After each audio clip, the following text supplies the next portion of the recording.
Más o menos cada 1 o 2 años YouTube siempre me suele recomendar el típico vídeo de ¿qué pasó con Gormiti? Auge y decadencia de Gormiti. ¿Por qué fracasó Gormiti? Y si bien suelen hacer buenos puntos, creo que tengo la autoridad de hacer un vídeo un poco más completo al respecto. Y cuando digo que sé de lo que hablo es porque sé de lo que hablo. Así que más os vale quedaros.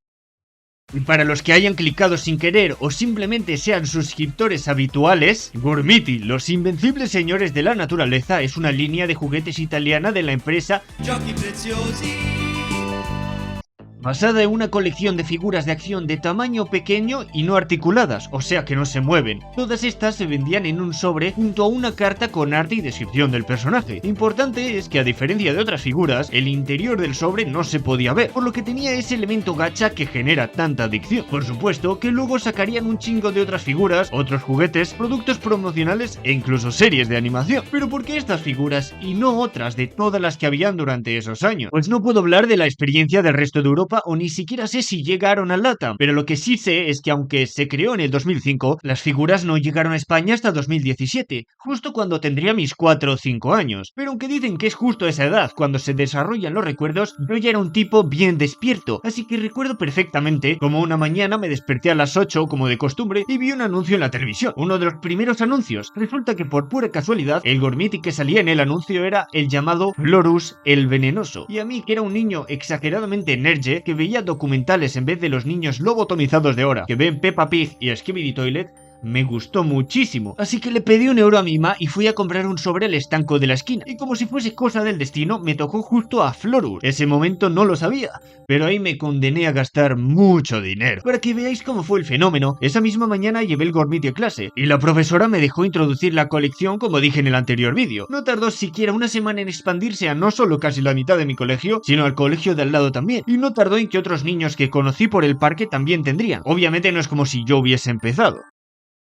Si bien algunas modas o colecciones tardan en conseguir popularidad o progresan para ser mejores, el auge de Gormiti fue literalmente al principio, nada más salir y los 2-3 años siguientes, lo cual no es necesariamente bueno porque significa que a partir de ahí luego caería hacia abajo. Pero centrémonos en la Edad Dorada. Lo que yo considero la Edad Dorada es el espacio de tiempo entre la serie 1 y la serie 3. Esta fue casi un ascenso inmediato en popularidad hasta la serie Atomic. Estas fueron básicamente 4 series. La serie 1 es obviamente la más recordada por todo, y con razón, pues con tan solo 1 euro podías comprar un sobre que contenía una figura de acción bastante superior en calidad y tamaño a la competencia, y además venía una carta junto a ella. Las generaciones tenían 42 Gormitis divididos en 7 pueblos. El pueblo del mar, el de la tierra, el del bosque, el del aire y el del volcán, que contaba como 2, el de la lava y magma. Cada uno de ellos tenía a su jefe, una figura más grande y el más fuerte de cada pueblo. Esta simple diferencia de peso y tamaño ya le añadía un grado más de interés a los niños, que solían pedirle al kiosquero a ver si podían tocar el sobre antes de comprarlo. Pero la segunda generación no se queda atrás, pues entre que tenían el mismo precio y eran 35, se sentían casi como una expansión. Pero por supuesto los sobres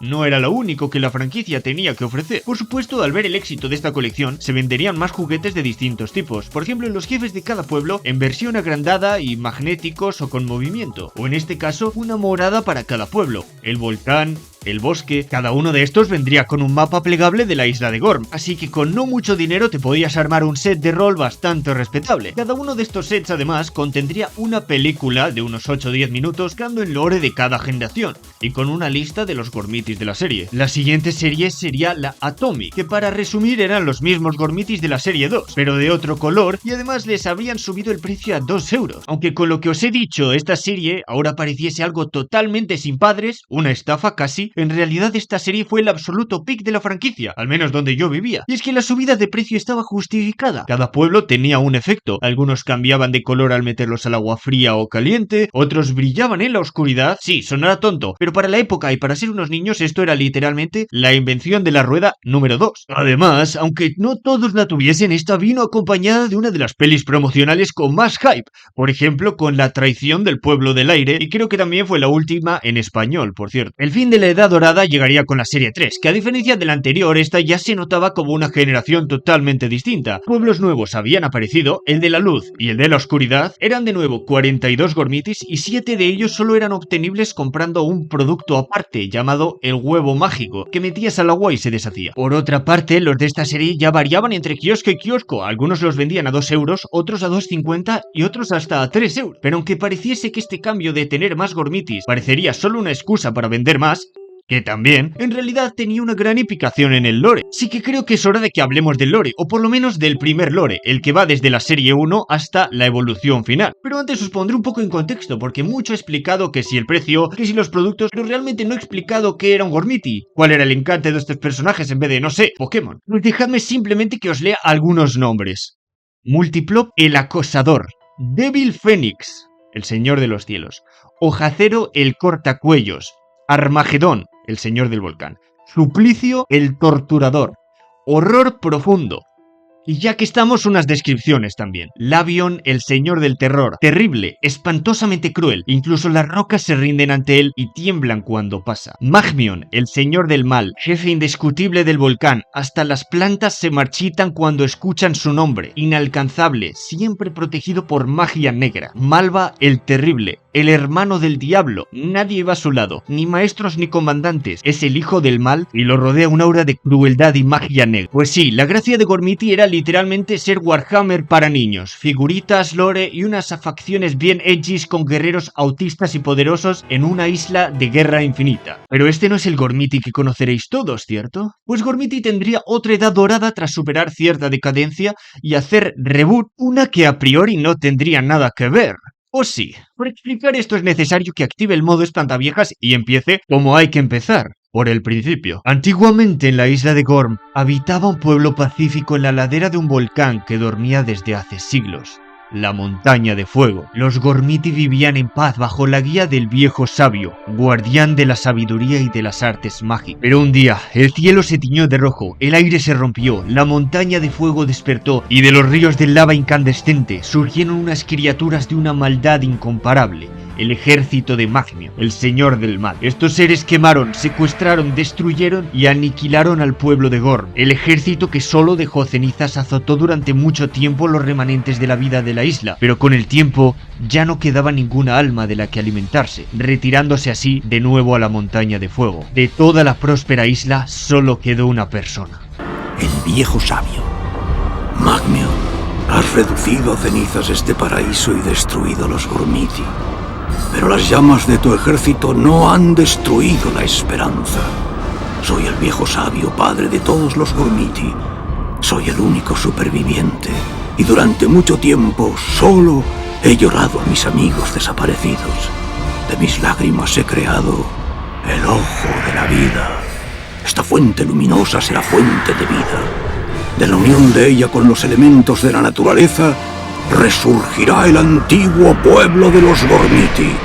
Así creó a los 4 pueblos, con sus respectivos campeones, Geox y el pueblo de la tierra, Polypus y el pueblo del mar, Tasarau y el pueblo del bosque, y Noctis del pueblo del aire. Los Gormiti eran pacíficos y de corazón puros, pero no sabían nada sobre el violento pasado de la isla. Magmion se aprovechó de ello, y mediante un hechizo los manipuló para luchar entre ellos, para que en la isla de Gorm nunca reinase la paz. Cientos, incluso miles de años de guerra infinita después, solo algo parece poder cambiar el futuro: el gran eclipse. Cuando la isla se sentía en completa oscuridad, los más fuertes campeones de Gorm se reunirán en la llanura de Astre y decidirán quién será aquel que traiga la paz de nuevo a Gorm mediante la fuerza. El pueblo del bosque escogió a Barbatau, aquel con más experiencia e infinita sabiduría, alguien que pensaba negarse por haber llegado a la conclusión de que el pacifismo era la respuesta. El de tierra, Colossus, aquel con más fuerza bruta en Gorm. Sin embargo, esta fuerza viene con problemas de ira. El pueblo del aire escogió a Helios, alguien demasiado confiado y que por alguna razón me recuerda a Atren de The Boys. Y por último, Carapax, alguien comparable a Barbataus en sabiduría y con una técnica de combate casi perfecta. Una vez reunidos en el torneo, Carapax se aprovecha de las debilidades de Colossus y Helios pierde contra Barbataus por celebrar de antemano. Tras una épica batalla final, Barbataus decide dejarse, pues cree que Carapax es el legítimo campeón que traerá la paz. Sin embargo, embargo, antes de ello, aparece el campeón del pueblo de la lava, Horror Profundo, el cual, usando a sus secuaces, ciega a Carapax, pero antes de acabar con él, los tres otros campeones se unen para salvarlo, dando un paso hacia adelante para traer la paz a Gorm. Pero no sería tan fácil. Años después vemos como Magor, la encarnación del volcán, ha estado tentando a Helios, el más débil mentalmente y con más ego de todos los campeones, aquel que más odias en un segundón de Carapax y Barbataos, prometiéndole un poder inimaginable. Simplemente con esto, y viendo como Horror Profundo sigue vivo, comienza a pensar que Magor es simplemente más poderoso que el viejo sabio, y que al lado del mal era el ganador. Es así como acepta el poder Tommy. Para él solo era una muestra de poder, pero este acto habrá condenado al pueblo del aire a vender su alma y formar parte del mal desde ahora en adelante. La balanza de Gorm volverá a provocar la guerra, declarando un nuevo torneo en la barrera de Astrid. Tras miles de años, el viejo sabio vuelve a ser escuchado en las mentes de los campeones. Les avisa que la paz se ha terminado y que deben conseguir también el poder atómico. Con los Sus debe enfrentarse al guardián Roscalion en la caverna de Roscamar. Carapax debe de nadar hacia el abismo, llegando al odio de los espíritus y convenciendo a Tentacleon, mientras que Barbataus, él siempre ha estado preparado, siempre ha tenido ese poder, pero debe de aceptarlo y controlarlo. Debe aceptar que la paz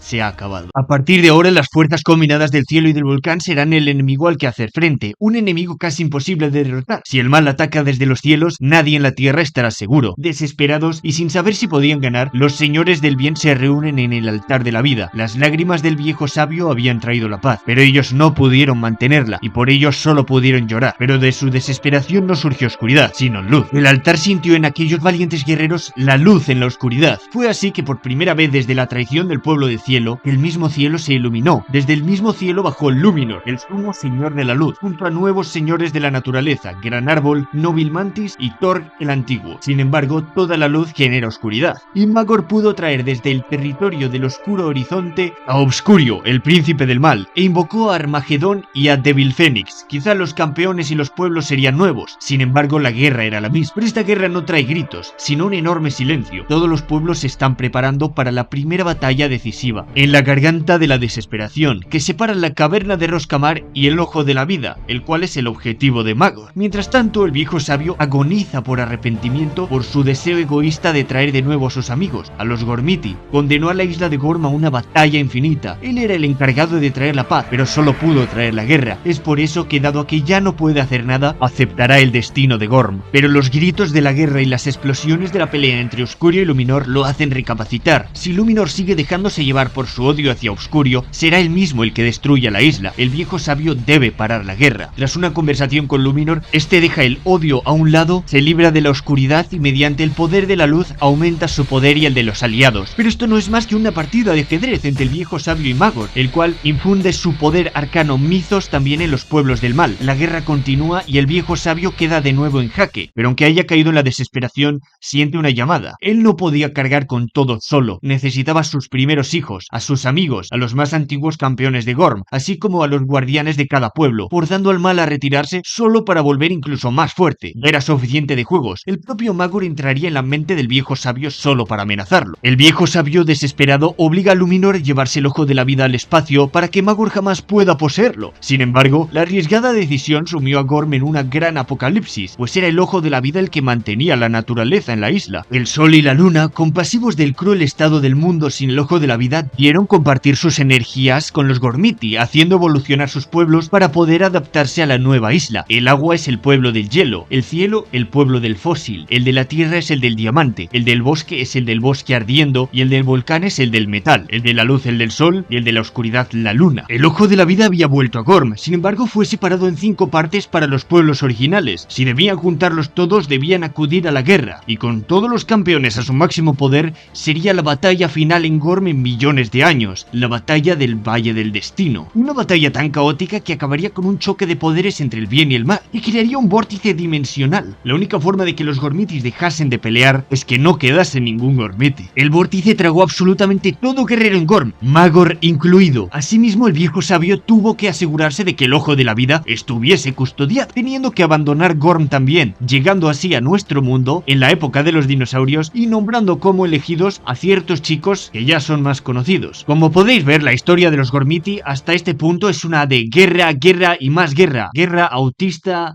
power-ups muy autistas para vender figuras. Las generaciones a partir de la tercera estarían yendo honestamente bajando en picado. El precio ya era de 3 euros y no se justificaba pues no tenían efectos especiales. Además, otras colecciones harían competencia y aunque Gormiti sacaría muchas promociones como gafas, relojes, consolas de estas todo cutres que van con pilas, la cosa no iba bien fuera de Italia. Tenían que hacer una decisión arriesgada. Así es como llegaría el primer reboot de la franquicia. Sería así que Italia tendría planeada una serie que tendría alrededor de 60 capítulos y 3 temporadas. Esta sería emitida desde el 2009 hasta el 2010, pero en España en clan, y esta vez también en Latinoamérica gracias a Disney XD, Gormiti pudo extenderse con creces. Sin embargo, este reboot tenía una clara distinción de público. Esta apuesta consistió en conseguir el mayor público posible a cambio de sacrificar una pequeña parte de los antiguos fans. Pues en vez de una fantasía semi-oscura, Gormiti, el regreso de los señores de la naturaleza, era una serie más al estilo de Ben 10, o más bien Código Lyoko, el cual eventualmente tendrá un vídeo en este canal, por cierto. Literalmente seguía el mismo esquema, incluso un plagio diría. Los 4 protagonistas, acompañados de Russell, un pequeño dinosaurio, tendrían que parar desastres en su mundo a través de irse al mundo de Gorm, convertidos en los nuevos campeones de cada pueblo. Si bien los protagonistas Toby, Jessica, Nick y Lucas eran bastante carismáticos, era obvio que no era lo mismo que los antiguos y curtidos guerreros en una tierra de guerra infinita. El fandom de esa época dijo la famosa frasecita que ya me duele hasta decir, pero se quejaban de que Gormiti había perdido la esencia. Sobre todo porque al ser una serie para niños, los enemigos como Magmion también serían para niños, y de ser literalmente el ser más malvado que jamás existió, pasó a ser un típico villano de serie animada. Y sería aún peor, pues en la segunda temporada, cuando aparecieron Oscurio y Luminor, ahí cuando tenían armaduras doraditas,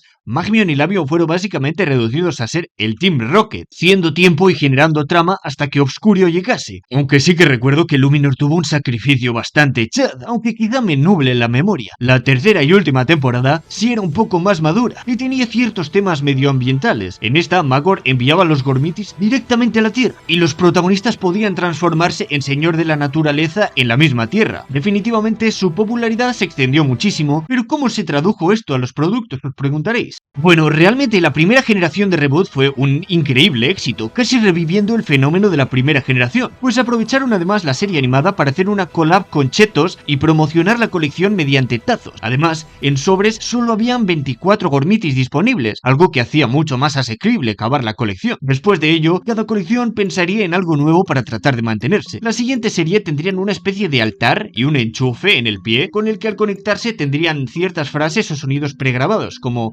los Skylanders, creo, continuando de unos Gormitis que podían separar sus extremidades y ponerlos a otros, además de que algunos se abrían y solían tener algún tipo de objeto dentro. Incluso salió un videojuego para la DS y la Wii. Como veis, todo parecía ir perfectamente. Pero entonces, ¿qué pasó? Os voy a contar la historia de cuál fue el último Gormiti que compré. Recién había comenzado la serie Neorganic, así que sería hace unos 10 años. Yo hace tiempo que había estado haciendo otras colecciones y dedicando la paga a otros sobres. Tengo un vídeo explicando a cuáles. Entonces que me dirigí al kiosco y pregunté el precio. Solo para refrescaros la memoria, los de la serie 1 costaban 1 euro. Ahora os voy a dejar 10 segundos para pensar el precio. Incluso podéis ponerlo en los comentarios. 6 putos euros. Esto es algo que omití antes, pero cada generación había estado subiendo poco a poco el precio. Antes por lo menos estaba excusado en las innovaciones que tenía en cada colección, pero ahora literalmente eran las mismas figuras, sin ninguna diferencia. Estamos hablando de un 600% de aumento de precio, ni en los países con más inflación.